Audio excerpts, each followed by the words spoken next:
할렐루야. 12월 10일 수요 예배 말씀입니다.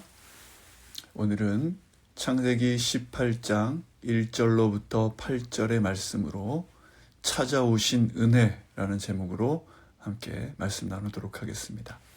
말씀을 위해 함께 기도드리겠습니다. 사랑과 은혜가 풍성하신 아버지 하나님, 우리의 삶은 여러 질문투성이지만 해답은 오직 주께 있음을 믿습니다. 선포되는 말씀이 허공에 흩어지는 소리가 되는 것이 아니라 우리의 갈라진 마음을 메우고 삶의 문제를 관통하는 하나님의 능력이 되게 하여 주시옵소서. 우리의 상황을 누구보다 잘 아시는 주님께서 말씀으로 찾아와 주시옵소서. 온전히 인도하여 주실 줄 믿사오며 예수님의 이름으로 감사하며 기도드립니다. 아멘. 할렐루야. 오늘도 주님의 은혜를 사모하여 수요 예배의 자리로 나오신 우리 여러분 사랑하는 성도님들 한 분 한 분을 주님의 이름으로 환영하고 또한 축복합니다. 한 주간의 절반을 지나왔는데요. 세상에서의 바쁜 삶을 잠시 내려놓고 영혼의 쉼과 또 재충전을 위해 우리 주님 앞에 나오신 여러분의 발걸음이 얼마나 귀하고 또 감사한지 모르겠습니다. 세상은 여전히 분주하게 돌아가고 있고 우리의 일상은 또 고단함의 연속이지만 예배를 통해 부어주시는 하늘의 위로와 평강이 여러분의 심령을 가득 채우시기를 간절히 기도드립니다. 네, 우리는 지난 시간 창세기 17장을 통해 하나님께서 아브라함의 이름을 아브라함으로 바꾸어 주신 그 사건을 함께 묵상했습니다. 존귀한 아버지라는 뜻의 이름 아브람이 열국의 아버지, 즉 많은 민족의 아버지라는 뜻의 아브라함으로 변화된 것이었죠. 이것은 단순히 호칭이 바뀐 것이 아닙니다. 그의 존재 목적과 인생의 방향이 완전히 새롭게 설정되었음을 의미하는데요. 하나님께서는 그에게 복을 약속하셨고 그 약속은 이제 아브라함의 인생을 이끌어가는 거대한 이정표이자 흔들리지 않는 닻이 되었습니다. 우리가 신앙생활을 하면서 또 이렇게 창세기 말씀을 나누거나 또 말씀을 읽으면서 가장 많이 접하고 또 우리가 가장 좋아하는 단어 중 하나가 바로 복이라는 단어인데요. 새해가 되면 새해 복 많이 받으세요 라고 우리는 인사도 하고 기도할 때도 하나님께 우리는 복을 또 간구합니다. 자, 그런데 우리 성도님들, 우리가 이 복을 생각할 때 종종 오해하는 부분이 있습니다. 우리는 은연중에 아브라함이 받은 이 복을 세상적인 성공이나 물질적인 풍요, 또 자녀가 잘 되는 것, 혹은 내가 무병장수하는 것 정도로 그렇게 생각하곤 한다라는 것이죠. 그래서 우리는 종종 이렇게 기도합니다. 하나님, 저도 아브라함처럼 복받게 해주세요. 네, 부자 되게 해주시고 정말 남부럽지 않게 살게 해달라고 우리 이런 기도도 하는데요. 좋습니다. 그런데 그 기도의 적용점이 오로지 나의 행복과 나의 안위에만 맞춰져 있다는 것입니다. 물론 하나님은 우리의 필요를 채우는 분이시죠. 그러나 하나님께서 아브라함에게 약속하시고 또 오늘 우리에게 주고자 하시는 그 복은 단순히 개인의 행복을 넘어선 훨씬 더 크고 또 위대하며 영원한 가치를 지닌 그런 개념입니다. 창세기 12장 2절과 3절의 말씀 우리 다시 한번 보도록 하겠습니다. 하나님께서 아브라함을 부르실 때 이렇게 말씀하셨죠. 창세기 12장 2절과 3절입니다. 내가 너를 큰 민족으로 만들고 내게 복을 주어 내 이름을 크게 할 것이니 내가 복의 근원이 될 것이다. 너를 축복하는 사람에게는 내가 복을 주고 너를 저주하는 사람에게는 내가 저주하리니 땅의 모든 족속이 너로 인해 복을 받을 것이다. 네. 여러분, 이 말씀의 핵심이 무엇이겠습니까? 아브라함은 복의 종착점이 아니라는 사실입니다. 그는 복을 담아두는 어떤 저수지가 아니라 복이 흘러가는 통로로 부름받았다라는 것이죠. 땅의 모든 족속이 너로 인해 복을 받을 것이다. 네, 이것이 하나님의 큰 그림입니다. 만약 우리가 생각하는 복이 단순히 돈이나 물질을 의미한다면 이 말씀은 세상의 모든 부라는 것이 아브라함을 통해서만 흘러나온다 이런 뜻으로 볼 수도 있게 되는데 과연 그런가 하는 것이죠. 역사적으로 보아도 또 성경을 보아도 그렇지 않죠. 아브라함은 부자이긴 했지만 당대의 모든 왕보다 또 부자는 아니었습니다. 오늘날을 보시면 중동의 석유 재벌 만수르라든가 또는 미국의 테슬라라는 그 기업에 또 일론 머스크 같은 엄청난 거부들이 있죠. 그들이 모두 아브라함의 어떤 그런 믿음을 가진 사람들인가? 또 그렇지 않습니다. 그러니까 세상의 재물은 믿음이 없이도 또 하나님을 몰라도 얼마든지 얻을 수 있는 일반적인 은총의 영역에 속하기도 하죠. 자, 그럼 물질적인 그 복이 물질적인 것이 아니라면 복이 의미하는 것이 심리적인 행복이라든가 마음의 평안 그런 것을 말하는 것인가? 물론 예수님을 믿는 우리에게 참된 평안이 있습니다. 그러나 아브라함을 모르는 사람들, 예수님을 모르는 사람들도 나름대로 인생의 즐거움을 누리고 또 기뻐하며 살아간다라는 것이죠.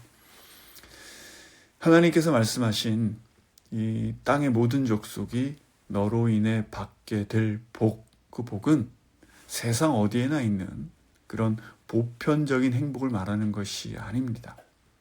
성경이 말하는 진짜 복, 아브라함에게 약속하신 그 본질적인 복은 갈라디아서 3장 8절에서 이렇게 말씀하고 있습니다. 갈라디아서 3장 8절입니다. 성경은 하나님께서 믿음으로 인해 이방 사람을 의롭다고 인정하실 것을 미리 알고 먼저 아브라함에게 복음을 선포했습니다. 모든 이방 사람이 내 안에서 복을 받을 것이다. 네. 하나님께서는 아브라함에게 단순히 잘 먹고 잘 사는 법을 가르쳐 주신 것이 아니라 복음을 전하셨다고 말씀합니다. 우리가 생각하는 일반적인 복이 아니라 이방인이 아브라함을 통해 믿음으로 의로워지는 역사가 일어나는 것, 이것이 바로 아브라함이 받았던 복의 실체인 것이죠. 사랑하는 성도님들, 아브라함의 복은 다름 아닌 죄인이 믿음으로 의로워지는 것, 바로 구원입니다. 땅의 모든 족속이 예수 그리스도를 통해 죄 씻음을 받고 하나님의 자녀가 되는 권세를 얻게 되는 것, 이것이 성경이 말하는 가장 크고 유일한 복인 것이죠. 돈이나 건강, 또 명예나 권력은 아브라함이 없어도 또 예수님을 몰라도 세상 사람들이 노력하면 얻을 수 있는 것들입니다. 그러나 구원이라는 복, 영원한 생명이라는 복은 오직 예수 그리스도에게만 있는 줄로 믿습니다. 오늘 우리가 이 자리에 나와 예배하는 이유가 무엇입니까? 돈을 더 많이 벌기 위해서입니까? 아니죠. 우리가 바로 그 아브라함의 영적 후손으로서 예수 그리스도를 믿음으로 말미암아 의롭다 하심을 얻은 이 놀라운 구원의 복을 받은 주인공들이기 때문인 줄로 믿습니다. 이 구원의 감격이 오늘 우리의 예배 가운데 다시 한번 회복되기를 주님의 이름으로 축원합니다. 자, 이 구원의 복, 은혜의 복을 우리 마음에 품고 오늘의 본문인 창세기 18장의 그 현장으로 들어가 볼 텐데요. 자, 18장 1절입니다. 여호와께서 마므레의 큰 나무들 근처에서 아브라함에게 나타나셨습니다. 그때 아브라함은 한낮의 열기 속에서 장막 입구에 앉아 있었습니다. 네. 오늘 말씀의 이 배경을 보시면 한낮의 열기 속이라고 기록하고 있습니다. 시간적으로는 태양이 가장 뜨겁게 내리치는 정오의 시간인 것이죠. 그 중동의 정오는 모든 활동이 멈추는 그런 시간인데요. 그 뜨거운 열기 속에 99세의 노인 아브라함이 장막문에 이렇게 힘없이 앉아있는 모습이 보여집니다. 왜 앉아 있었을까요? 그는 불과 얼마 전 이 99세라는 이 고령의 나이에 하나님의 명령에 순종하여 할례를 받았습니다. 젊은 사람도 감당하기 힘든 그 수술을 100세를 바라보는 노인이 감당해야 했죠. 또 육체적으로 회복이 덜 된 상태일 것입니다. 상처는 욱신거리고 또 몸은 천근만근 그 정오 햇빛 아래 무거웠을 것입니다. 고통스럽고 또 지치고 무기력한 그런 상태인 것이죠. 그런 아무 일도 일어날 것 같지 않은 그렇게 평범하고 나른한 오후 정막만이 흐르는 그 시간에 아브라함은 장막문에 기대어서 멍하니 밖을 아마 바라보고 있었을지도 모르겠습니다. 아이고, 내 몸은 이렇게 아픈데 하나님의 약속은 또 언제 이루어질까 하며 육체의 고통과 또 그 무료함을 견디고 있었을 바로 그때 2절입니다. 아브라함이 눈을 들어보니 세 사람이 맞은편에 서 있었습니다. 아브라함은 그들을 보자마자 맞이하러 얼른 장막에서 뛰어나갔습니다. 그리고 땅에 엎드려 절했습니다. 아브라함은 지금 환자입니다. 또 거동이 불편한 99세의 노인이죠. 그런데 낯선 세 사람이 서 있는 것을 보자마자 얼른 장막에서 뛰어나갔다고 성경은 기록하고 있습니다. 그리고 땅에 엎드려 절했다고 하죠. 상식적으로 좀 이해가 되지 않는 부분일 수도 있습니다. 그냥 앉아서 아이고 거기 누구십니까? 라고 이렇게 묻거나 또는 하인들을 시켜서 나가보라고 해도 충분할 텐데 그는 아픈 몸을 이끌고 직접 달려나갔죠. 자, 이 대목에서 많은 신학자들과 또 우리 성경을 읽는 독자들은 참 궁금해합니다. 아브라함은 이때 자신에게 그 나타나신 분들이 하나님이심을 알았을까 또는 몰랐을까에 대한 것인데요. 이에 대해서 여러 해석이 있습니다. 히브리서 13장 2절에 보면 히브리서 13장 2절입니다. 나그네 대접하기를 소홀히 하지 마십시오. 어떤 사람들은 나그네를 대접하다가 자기도 모르게 천사들을 대접했습니다. 네, 자기도 모르게라는 이 표현을 근거로 아브라함이 처음에는 그들이 하나님과 천사들인 줄 몰랐을 것이라고 보는 견해가 하나 있고요. 반면에 18장 3절에서 아브라함이 18장 3절입니다. 아브라함이 말했습니다. 내 주여, 제가 주의 은총을 입었다면 주의 종을 그냥 지나치지 마십시오. 네. 내 주여라고 부른 것을 볼 때 처음부터 알아본 것이 아니냐라는 이런 의견도 있습니다. 하지만 여기서 이 주라는 호칭은 오늘날 우리가 이렇게 선생님이라고 부르는 것처럼 당시 사회에서 존경의 의미를 담아서 상대를 높여 부리는 그런 일반적인 표현일 수도 있었겠죠. 또 그리고 어떤 분들은 이 고대 근동의 문화를 예를 들어서 설명하는데요. 당시 광야에서 나그네를 대접하는 것은 이런 생존과 직결된 문제였기 때문에 이방인을 극진히 대접하는 것을 어떤 신성한 의무이자 가문의 영예로 여겼다라는 것입니다. 아브라함 역시 이제 그런 문화 속에서 훌륭한 인격을 가진 사람이었기 때문에 알지 못하는 나그네라 할지라도 최선을 다해 섬겼다. 또 이렇게 보는 것이죠. 저는 이 장면을 묵상하면서 예전에 아주 인상 깊게 보았던 론 서바이버라고 하는 그런 영화가 떠올랐습니다. 이 영화는 실화를 바탕으로 만들어진 영화인데요. 미군 특수부대원들이 탈레반 지도자를 체포하기 위해서 작전에 투입되는데 투입된 그 상태에서 양치기 소년을 만나게 됩니다. 그 양치기 소년을 어떻게 죽일 수가 없잖아요. 네, 그래서 이 부대원들은 양치기 소년을 결국 살려주게 되는데 그로 인해서 적군에게 발각되게 되고 치열한 교전을 벌이게 됩니다. 수적인 열세 속에서 처절한 전투를 벌인 끝에 총 4명의 대원 중에 3명은 결국 전사하게 되고 오직 마커스라고 하는 한 대원만이 이제 심각한 부상을 입은 채 간신히 목숨을 건지고 도망을 치게 되는데요. 탈진한 상태로 산속을 헤매다가 아프가니스탄인 한 그런 민간인을 만나게 됩니다. 그 사람의 이름은 굴라브라고 하는 사람의 그 동네 마을 주민이었는데요. 이 굴라브, 그 민간인의 입장에서 이 미군을 돕는다는 것은 어떤 목숨을 건 도박 같은 것입니다. 만약 탈레반이 이 사실을 알게 되면 자신뿐만 아니라 가족과 마을 전체가 몰살당할 수도 있는 그런 위험천만한 일이었던 것이죠. 실제로 영화에서 이 탈레반이 그 마을을 쳐들어와서 그 미군을 내놓으라고 협박하고 그렇게 마을을 공격하기도 하는데요.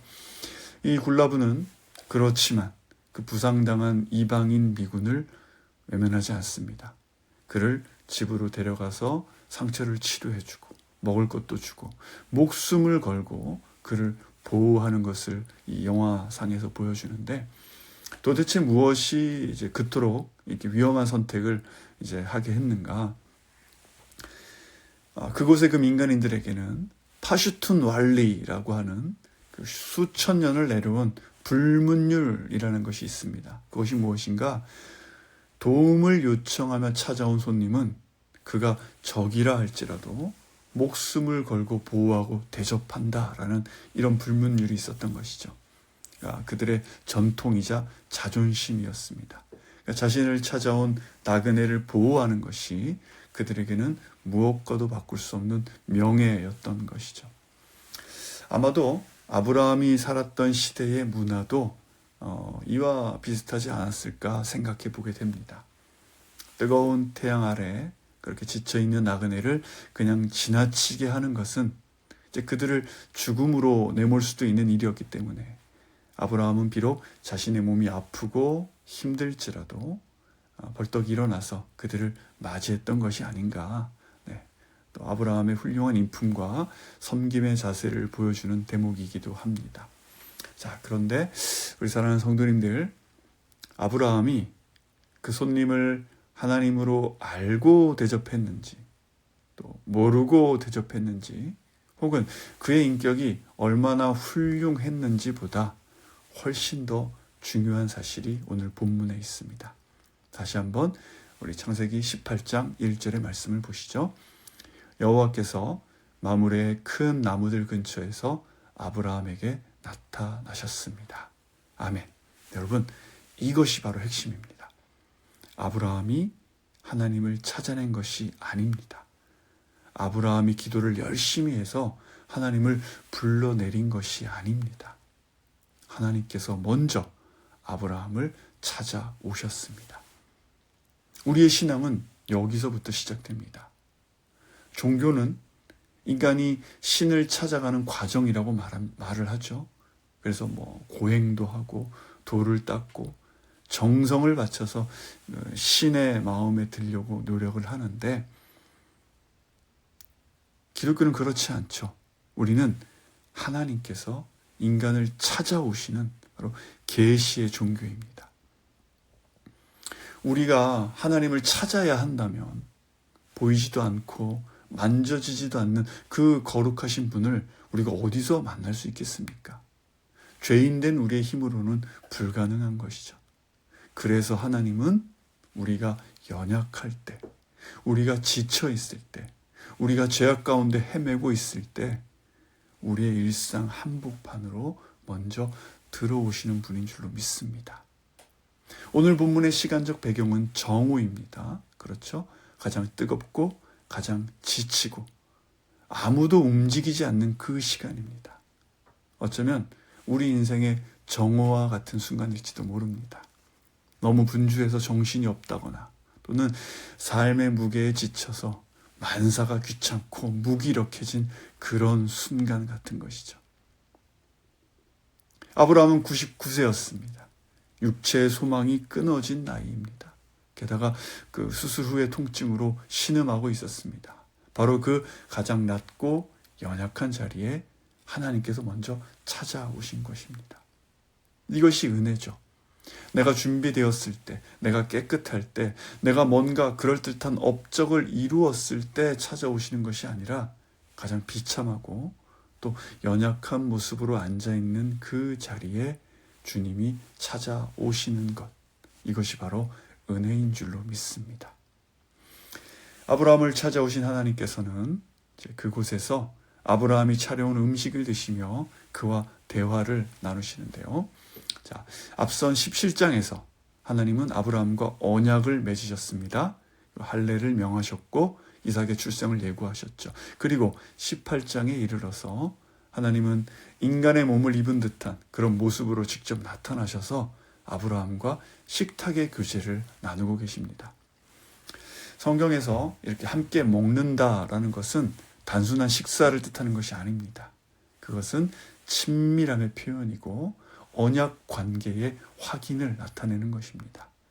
오늘 본문에 기록된 이 식탁의 교제는 하나님께서 아브라함과 맺은 언약을 확증해 주시고 그와 더 깊은 관계로 들어가시기를 원하신다는 바로 하나님의 사랑의 초청이라는 것이죠.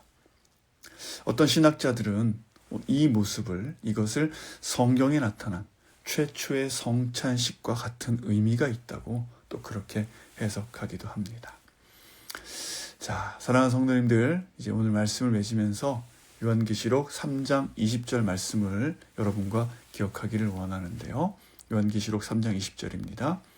보라, 내가 문 앞에 서서 두드리니 누구든지 내 음성을 듣고 문을 열면 내가 들어가서 그와 함께 먹고 그는 나와 함께 먹을 것이다. 네, 이 말씀은 라오디게아 교회 성도들에게 주신 말씀인데요. 그들은 부자였지만 영적으로 가난했습니다. 그들의 신앙은 차지도 않고 뜨겁지도 않고 미지근했습니다. 열정을 잃어버렸죠. 주님 없이도 살 수 있다고 착각했습니다. 그런 그들에게 우리 주님은 문 밖에 서서 간절하게 문을 두드리고 계십니다. 내가 너와 함께 먹고 싶다. 내가 너와 교제하고 싶다. 네. 혹시 여러분 중에 주님을 향한 그 처음 사랑이 식어져 버린 분이 계십니까? 반복되는 일상에 지쳐서 예배가 습관이 되고 기도가 노동처럼 느껴지지는 않으십니까? 또는 사는 게 너무 힘들어서 주님을 생각할 겨를조차 없는 분, 그런 분들 혹시 계십니까? 그렇다면 오히려 그럴 때일수록 여러분 기억하셔야 합니다. 주님은 지금도 우리 곁에 계시는 줄로 믿습니다. 가장 뜨겁고 또 지루한 그 여러분의 일상, 그 정오의 시간 같은 그런 상황, 아픈 상처를 안고 앉아있는 그 장막문 앞에 주님은 서 계신다라는 것이죠. 때로는 도움이 필요한 이웃의 모습으로, 때로는 감당하기 힘든 고난의 모습으로, 때로는 설명할 수 없는 마음의 감동으로 주님은 우리의 문을 두드리고 계십니다. 이제 우리가 할 일은 단 하나입니다. 아브라함처럼 반응하는 것이죠. 비록 몸이 아프고 상황이 힘들고 또 마음이 무거울지라도 주님이 찾아오셨을 때 무기력한 그 자리에서 일어나야 합니다. 주님을 향해 달려나가야 합니다. 여러분의 다친 마음의 문을 여시길 바랍니다. 그리고 고백하십시오. 주님, 제가 여기 있습니다. 내 삶에 들어오셔서 나의 주인이 되어 주시옵소서. 내 메마른 심령에 생수의 강이 흐르게 하여 주시옵소서. 하나님은 우리의 어떤 대단한 능력을 원하시는 것이 아닙니다. 주님은 지친 몸을 이끌고라도 주님을 반기며 달려나가는 그 중심, 그 마음의 태도를 보신다라는 것이죠. 오늘 이 수요 예배가 우리를 먼저 찾아오신 주님의 그 놀라운 사랑을 다시 한번 깨닫는 귀한 시간이 되기를 바랍니다. 우리의 식어진 가슴에 다시 성령의 불이 되살아나길 소망합니다. 예전에 뜨거웠던 그 기도의 열정 말씀에 대한 순수한 사모함을 회복하여서 날마다 주님과 더불어 먹고 마시는 깊고 친밀한 교제의 삶을 살아가는 저와 여러분 되시기를 주님의 이름으로 간절히 축원합니다. 기도하겠습니다. 사랑과 은혜가 풍성하신 아버지 하나님, 오늘 말씀을 통해 자격 없는 우리에게 먼저 찾아와 주시는 하나님의 한없는 사랑을 깨닫게 하시니 감사드립니다. 아브라함처럼 연약하고 지친 모습으로 앉아있던 저희들입니다. 삶의 무게에 눌려 또 죄의 짐에 눌려 주님이 곁에 와 계신 줄도 모르고 살았던 어리석은 저희들을 긍휼히 여겨주시옵소서. 때로는 삶이 너무 고단하여 마음의 문을 걸어 잠그고 주님께서 두드리시는 그 소리를 외면했음을 고백합니다. 가성에 젖은 신앙, 형식적인 예배를 벗어버리고 이제는 기쁨으로 주님을 맞이하기를 원합니다. 믿음의 눈을 들어 주님을 바라보게 하여 주시옵소서. 내 삶에 이해되지 않는 상황과 힘겨운 조건들 속에서도 신실하신 주님이 나를 사랑하심을 의심치 않게 하여 주시옵소서.